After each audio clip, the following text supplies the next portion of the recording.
¿Cómo podemos considerar la entropía?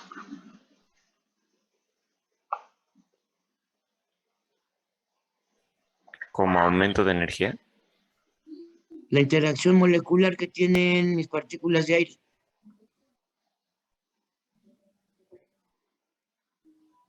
Si yo aquí tengo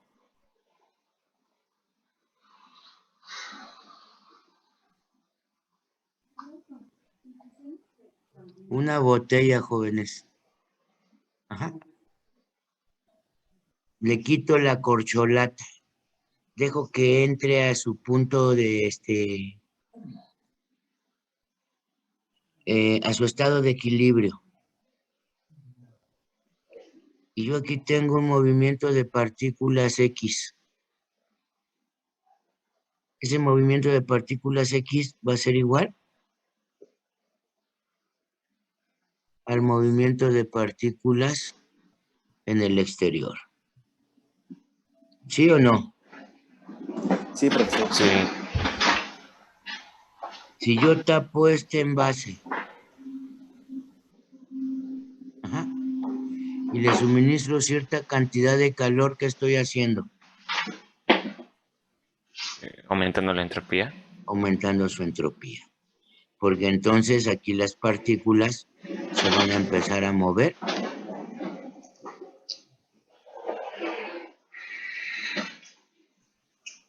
con mayor cantidad de energía cinética. Y si destapo esta botella, ¿qué va a pasar? Se iguala con la del exterior. Se va a igualar con la del exterior, pero la del exterior va a recibir un incremento de entropía. Que a lo mejor como la entropía en el exterior es casi infinita, no nos podemos percatar al instante. ¿Sí?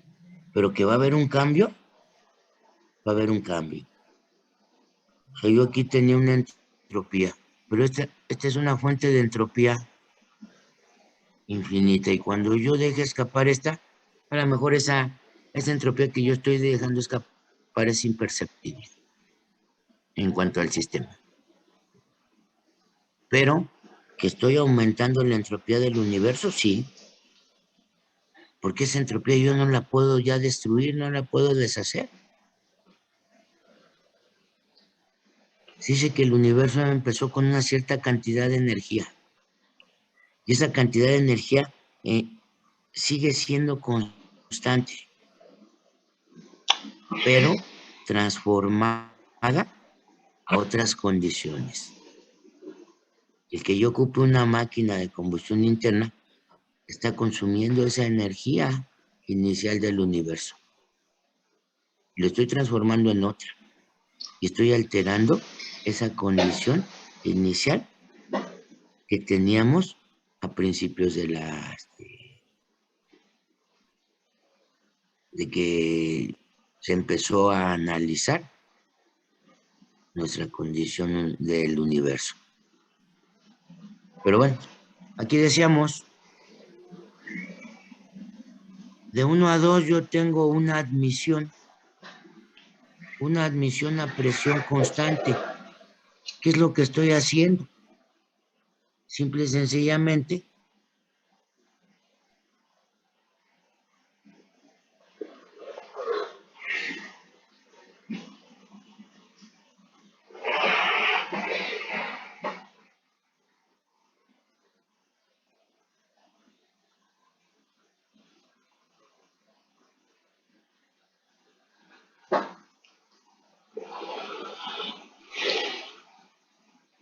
yo estoy admitiendo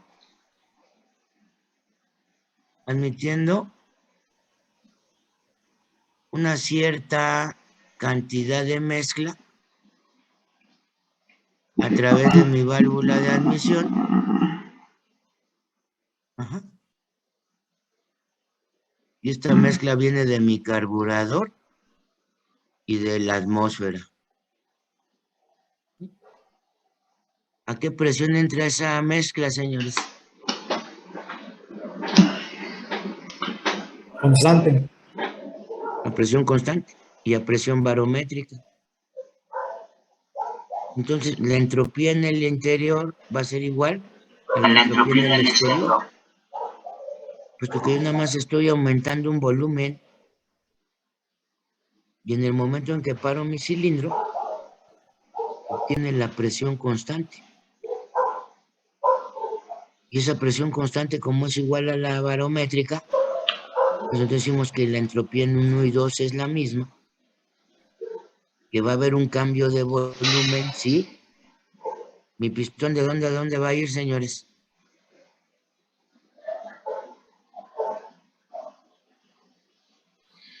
De punto muerto superior a punto muerto inferior. Y punto muerto superior es el volumen menor. Y punto muerto inferior, ¿cuál sería? Mi volumen mayor, mi volumen 2. Entonces, en el primer proceso de admisión, yo tengo que, en cuanto al PV, aquí yo que tengo una expansión.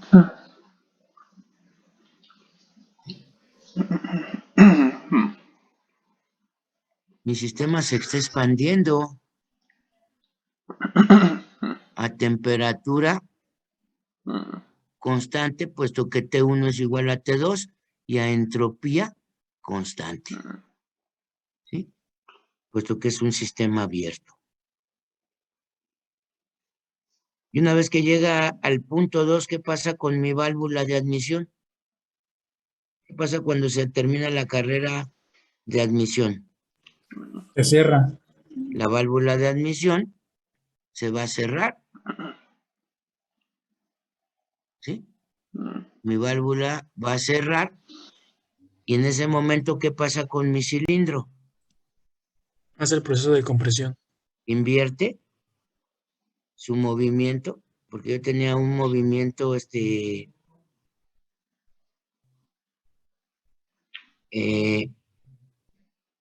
descendente, y aquí va a invertir su movimiento a una condición ascendente. Va a empezar a ascender. En lo que de 1 a 2 mi pistón baja, de 2 a 3 mi pistón va a comenzar a subir. Y al comenzar a subir, ¿qué va a hacer? A comprimir.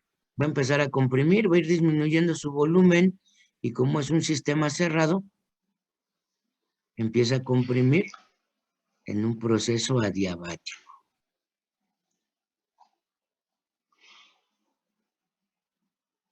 Por lo tanto, ¿cómo represento mi proceso de 2 a 3 en un TS? ¿Qué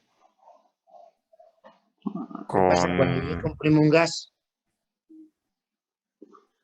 Se eleva la temperatura.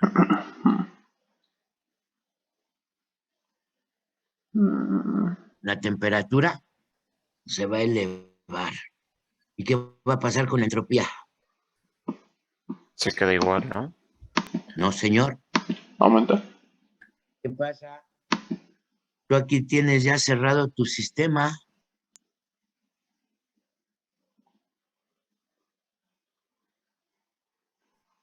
Tienes esta entropía, tienes este grado de movimiento. Pero en el momento en que tú empieces a hacer que tu pistón avance, ¿qué va a pasar con todas estas partículas? Se van a mover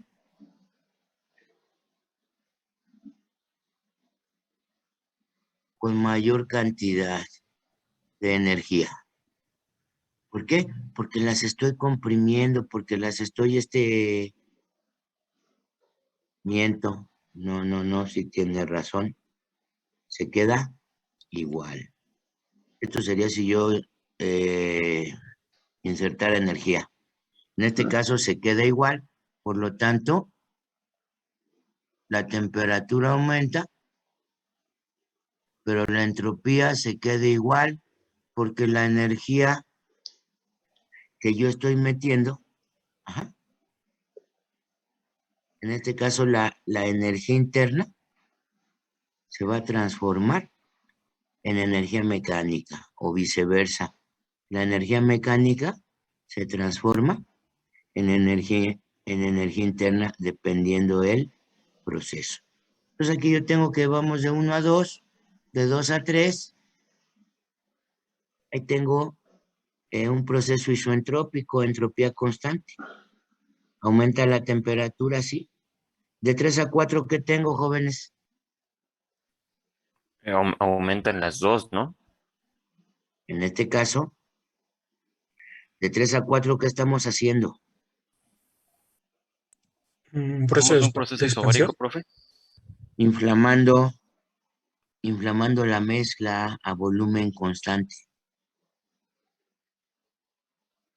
Pero como es un proceso de inflamación, ¿qué va a pasar? Al momento que se inflama y explota, se incrementa la energía y aumenta la temperatura. 3 a 4. Luego de 4 a 5, ¿qué tengo? Mm. Un proceso isocórico. 4 a 5, señor.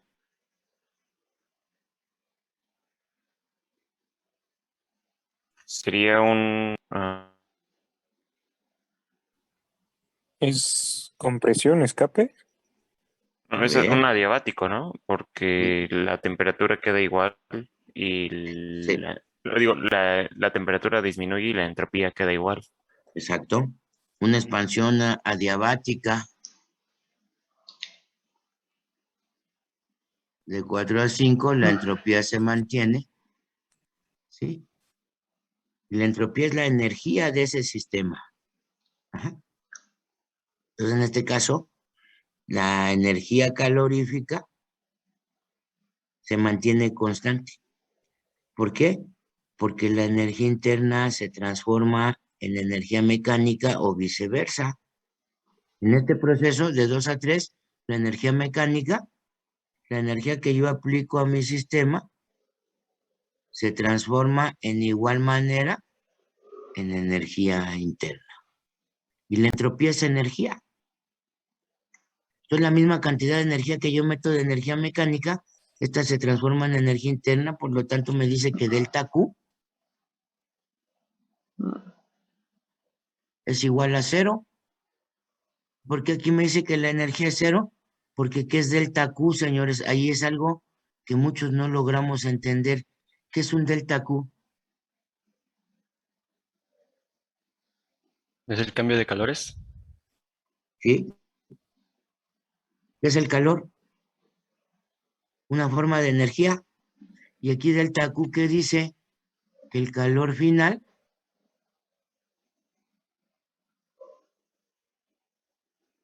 menos el calor inicial es igual a 0. Para que esto se cumpla, el calor final tiene que ser igual al calor inicial. Y al decir delta Q, muchos dicen, es que no hay energía. No, sí hay, pero se mantiene constante. Tanto. Es como si yo les dijera a ustedes, salen de su casa con 100 pesos y regresan con 100 pesos. ¿Cuál fue su delta monetario? Constante. Dicen, bueno, pero no quiere decir que su delta monetario es de 0 y que digan, es que no tengo dinero. No. Salí con 100, llegué con 100, no gané ni perdí. Pero si salí con 100 y regreso con 200, gané 100 pesos. Y si salí con 100 y regreso con 20, perdí 80. Pero si salí con 100 y llegué con 100, sigo teniendo la misma cantidad de dinero. Pero mi delta monetario es 0, porque dices, no hubo pérdida ni ganancia, se mantuvo constante. Entonces esto, tengámoslo en mente, porque muchos dicen, es que si delta Q es igual a 0, no hay calor. No, sí hay, se mantuvo constante. Es diferente a decir que no hay calor, es diferente a decir que delta Q es igual a 0, muchos lo interpretan como ausencia de calor, ausencia de energía, y dices, no, la energía ahí está, se mantuvo. Entonces aquí vamos de 4 a 5 y posteriormente pasaríamos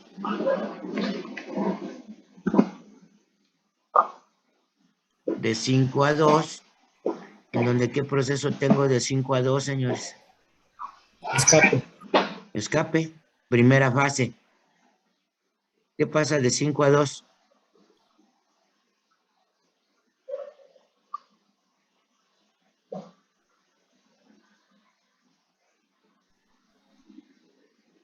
Al empezarse a mover mi válvula, esta abre y al abrir me tira la presión. De una presión alta se cae a una presión baja, a volumen constante.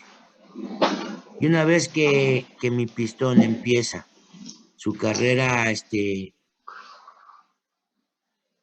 ascendente, que empieza a subir, ¿qué va a hacer? Va a empezar a realizar el barrido de gases que vendría a ser de 2 a 1. Entonces, 5 a 2, primera fase de escape, y 2 a 1, barrido de gases o segunda fase de escape. Y de ahí, pues vuelve a reiniciar mi ciclo. Entonces ahí ya tengo cómo se está comportando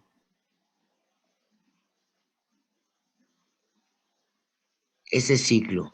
Ya tengo cuáles son los procesos que se están llevando a cabo. Y de aquí, al yo tener una recta y aquí tener un punto, ¿qué quiere decir? Que es una condición, es una admisión o una descarga, pero no es un proceso isobárico. Para que sea proceso, ¿qué se tiene que cumplir, jóvenes?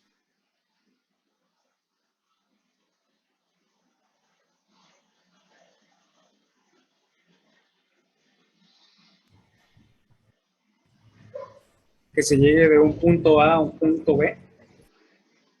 Pues aquí estamos llegando de 1 a 2, ¿no? Debe pasar por todos los puntos anteriores, ¿no? Proceso isobárico me dice volumen 1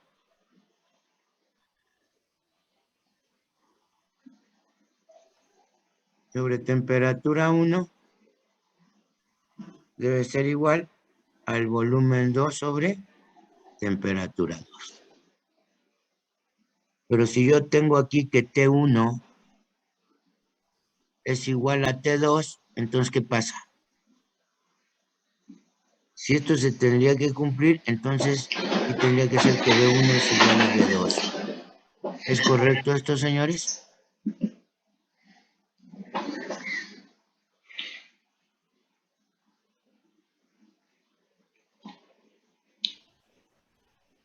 Dijo, B1 es igual a B2. No, ¿sí? no, No, No. Y como B1 no es igual a B2, por lo tanto, no estamos hablando de un proceso isobárico. Estoy hablando de una condición. Para que sea proceso, también se tiene que cumplir que la masa aquí, para que sea proceso, se tendría que cumplir que temperatura 1 no es igual a temperatura 2, que la masa 1 es igual a la masa 2. Si esto se cumple, entonces aquí yo sí estaría hablando de un proceso isobárico. Si se cumple que la masa 1 es igual a masa 2, que T1 es igual a T2, no es igual a T2, que el volumen 1 no va a ser igual al volumen 2, entonces yo sí lo tomo como un proceso. Pero aquí desde el momento que me dicen que T1 es igual a T2, para que esto pueda ser factible, yo tengo que tener que la masa 1 no es igual a la masa 2. Y como la masa 1 no es igual a masa 2, yo estoy hablando de dos condiciones de estado, pero no de un proceso. Yo tengo una condición de estado inicial, que es la condición de estado 1, y tengo una condición de estado subsecuente, que es el punto 2, pero la masa 1 no es igual a la masa 2. Y si la masa 1 fuera igual a la masa 2 y el volumen 1 es menor que el volumen 2, entonces la temperatura 1 no puede ser igual a la temperatura 2. Son postulados que yo tengo que ver de acuerdo a mis leyes de los gases. ¿Estamos? Entonces, una vez teniendo esto, ¿a qué procedemos, jóvenes? Vamos a sacar nuestras fórmulas para desarrollar este ciclo. ¿Y por qué les doy esto? Porque muchos de ustedes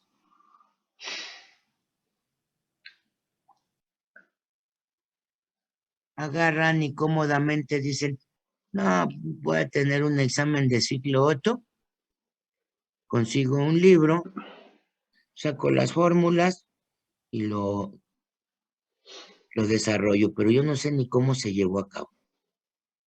Posiblemente saquen un 10. Pero eso déjenlo para sus asistentes. Cuando ustedes sean ingenieros, puedes llegar y decir, ¿sabes qué?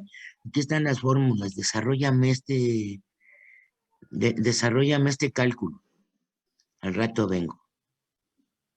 El asistente no va a saber ni cómo está, pero él con las fórmulas lo hace. Ustedes son ingenieros. Ustedes van a desarrollar las fórmulas de los diferentes procesos que se presentan. Y que nosotros estudiamos procesos ciclo Otto, ciclo Diesel, Joule Brayton, X, no es con el fin de que los vayan a aplicar. Esos procesos ya están hechos. ¿Cuál es el fin? Analizar esos procesos para cuando a ustedes se les presente una necesidad en la industria, de que les digan, ¿sabes qué? Necesitamos hacer esto. Necesitamos calentar este fluido, enfriarlo, comprimirlo, aumentarle su presión, disminuirle su temperatura, X, Y, Z. Calcúlame X condición. Ustedes tienen la capacidad de decir, ah, mira, es una admisión, es una compresión, es una expansión, es una compresión a temperatura constante o es una compresión a entropía constante, no sé. Pero en base a ello, ustedes van a tener la capacidad de poder calcular un proceso o una serie de procesos que a lo mejor llegan a ciclo o no llegan a ciclo, nomás quedan como serie de procesos, pero que ustedes tienen la necesidad de cuantificar. Cuantificar como necesidad para poder controlar ese sistema. Entonces muchos dicen, ¿yo para qué quiero aprenderme el ciclo? Total, ahorita me agarro mi acordeón, ahí tengo mi formulario y ahí está. Pero realmente se engañan ustedes mismos porque si ustedes conocen de procesos, cualquier ciclo que ustedes quieran manejar, ustedes tienen la capacidad de poderlo calcular. Esa es parte de nuestro estudio, ¿no? Aquí en segundo de termo, pues nos pide que ustedes dominen ciclos, que ustedes dominen cálculo de calores, trabajos, potencias, eficiencias, y que entiendan dentro de todo, dentro de las eficiencias, cuánto se está desperdiciando al medio y que a lo mejor haciendo conciencia dices, bueno, ¿y por qué desperdiciar esa energía? ¿Por qué no tratar de ocuparla en pro de cubrir otra necesidad? Y al cubrir otra necesidad, pues ya estamos aumentando esa eficiencia de nuestro sistema. Pero bueno, para esto pues vamos a empezar con nuestra famosa tabla de condiciones termodinámicas.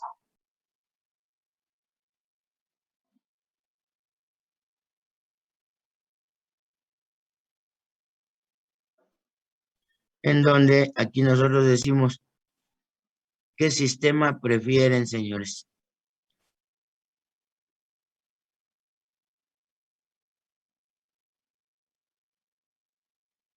Internacional estaría bien, profe. Nacional, profe. ¿Sí?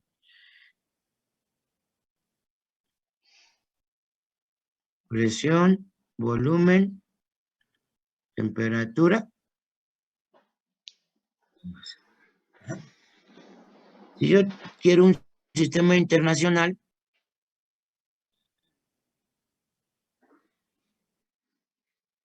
¿en qué unidades necesito la presión, jóvenes?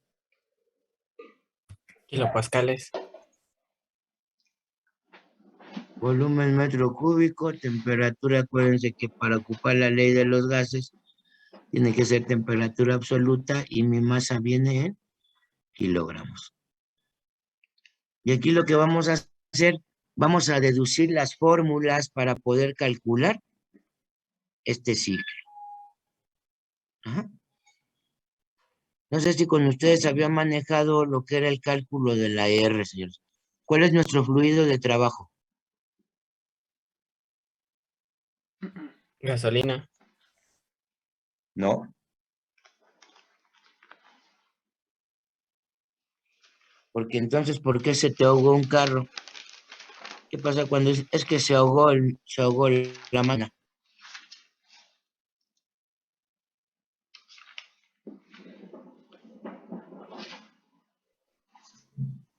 No puede ser gasolina porque ¿qué necesito yo para poder realizar una combustión, señores? Aire. Mire, profe. Sígueme. Aire y combustible. Entonces, ¿cuál es nuestro fluido de trabajo? ¿Va a ser el aire, profe? Pues es una mezcla. Es la mezcla. Una mezcla.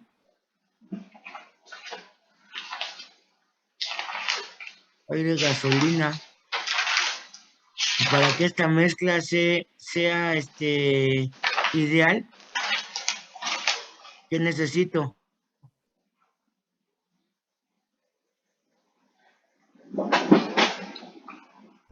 Un kilo de gasolina y 14.7 de aire. Necesito mi aire teórico, que es igual a 14.7 kilogramos de aire entre kilogramo de combustible.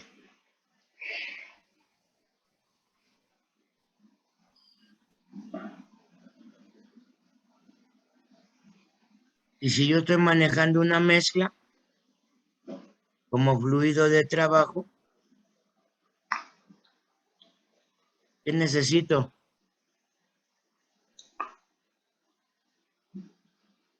Sacar la R de la mezcla. Conocer la R, la constante específica de ese fluido. Yo necesito R, ajá, CP,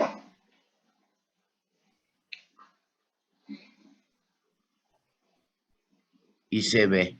¿No habíamos calculado esto, señores?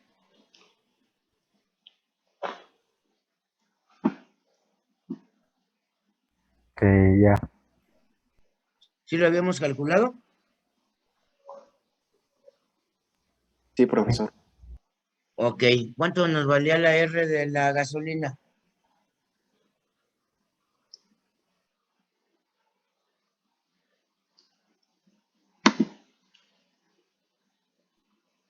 A mí me había dado 27.88. 1 kilogramos. Bueno, en sistema técnico.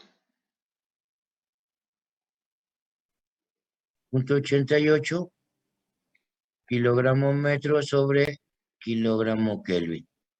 El CP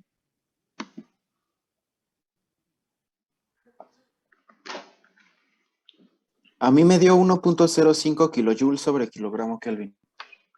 1.005 es el CP del aire.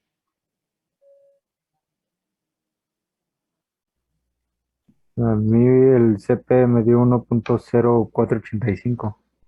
No, entonces están hablando del aire, señores, y no hemos calculado lo de la gasolina. Se refiere a la mezcla, ¿no, profe? Exacto. Sí, Es ya lo habíamos 0.91, ¿no? ¿Cuánto fue? 0.919. No. Bueno, esto se va a quedar de tarea que para mañana, no, para el lunes, me calculen la R de la mezcla, el CP y el CB. Ahorita lo que vamos a hacer, señores, vamos a ir deduciendo nuestras fórmulas para que ustedes vean que cualquier ciclo, ustedes tienen la capacidad ya de poderlo, calcular, poderlo cuantificar. Siempre ustedes dicen, bueno, deme datos.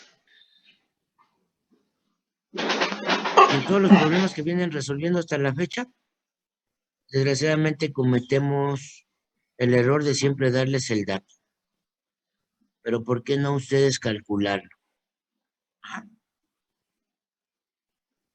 Cuando ustedes estén en la industria, ustedes les van a pedir la necesidad. ¿Sabes qué? Necesito esto. Oye, pero dame datos. Pues no sé, tú eres el ingeniero. Yo nomás te digo, necesito esto y lo necesito para mañana. Y ahí pues ustedes tienen que empezar a ver. Si yo hablo del punto 1,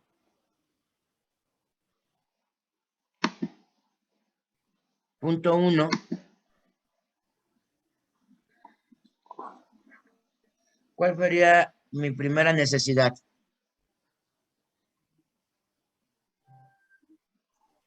El volumen. El volumen, por decirlo así. ¿De qué estamos hablando? Un cilindro. De un motor ciclo Otto. ¿Estamos?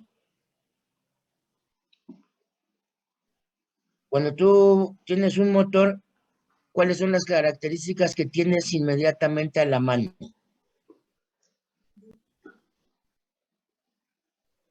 El volumen del pistón. El volumen del pistón, cada vez te lo dan.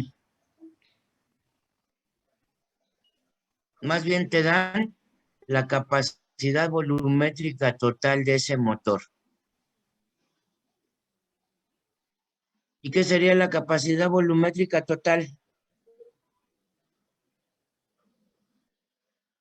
El volumen cuando los pistones están en su punto más bajo. La capacidad volumétrica total es la suma de los volúmenes de los cilindros de ese motor. Si yo ahorita te hablo, ¿quién trae carro? ¿O quién tiene carro de su papá, de su tío, de X? Yo. ¿Qué carro traes, compañero? Un Sentra. Un Sentra. ¿Qué máquina trae? Motor 2.0. 2.0. Esa es tu capacidad volumétrica total. ¿Qué te quiere decir ese 2.0? Le caben 2000 centímetros cúbicos en el pistón. Entonces, si le caben 2000 centímetros cúbicos por pistón, tú trajeras una máquina 8 litros, si es que fuera de 4. Si es que fuera de 6, traerías una máquina 12 litros. Y si fuera de 8, traerías una máquina 16 litros. Pero tú traes una máquina 2.0. ¿Sí? Capacidad volumétrica total, 2.0 litros. ¿Qué dijimos que era la capacidad volumétrica total, señores? La suma de La los suma de los volúmenes volúmenes de cada cilindro. de todos los cilindros. Ajá. Entonces, tú traes una máquina 2.0 litros, tu máquina tiene 4 cilindros, número de cilindros igual a 4, por lo tanto,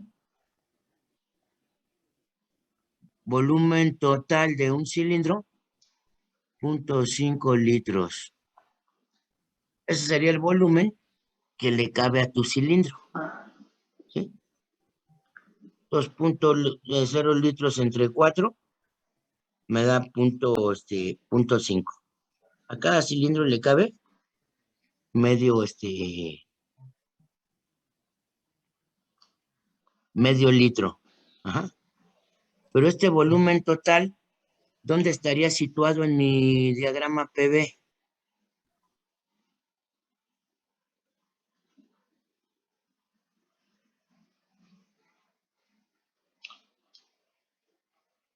Creo que es el área que está En el punto 2, dentro ¿no? de los números, el 2, Es el 3, el 4 y el 5, ¿no? No. ¿No sería el 4? ¿No sería el punto 4? Porque ya es El 2 Ah, no, el 2, el y el 2. Tu 5, volumen 6, total ¿no? es tu volumen máximo. Ajá. Entonces tu volumen total, aquí sería cuando tu pistón está en punto muerto inferior, que es cuando tiene todo el volumen, y aquí sería cuando está en el punto muerto superior, que es cuando nada más tenemos este pequeño volumen. Este volumen, ¿a qué corresponde, señores? Volumen de la cámara de combustión. Este sería tu volumen desplazado. ¿Sí? Y tu volumen total sería igual al volumen de la cámara de combustión más el volumen desplazado. Y ese es el volumen que toma el fabricante para decirte: yo te vendo una máquina 1.6, yo te vendo una máquina 1.8, yo te vendo una máquina 1 litro, o yo te vendo una máquina 3.2, 3.7, 5.7 o X litros. ¿Sí? Entonces, si vamos por mi volumen 1, el volumen 1 ¿a qué correspondería, señores, de acuerdo a nuestra gráfica?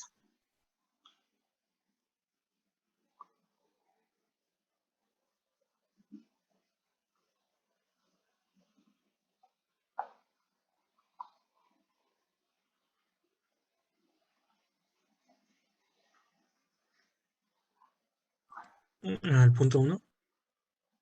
Al punto 1. Ajá. Y el volumen de la cámara de combustión, el volumen 1 sería igual al volumen total o volumen 2 entre relación de compresión. ¿Y qué es la relación de compresión?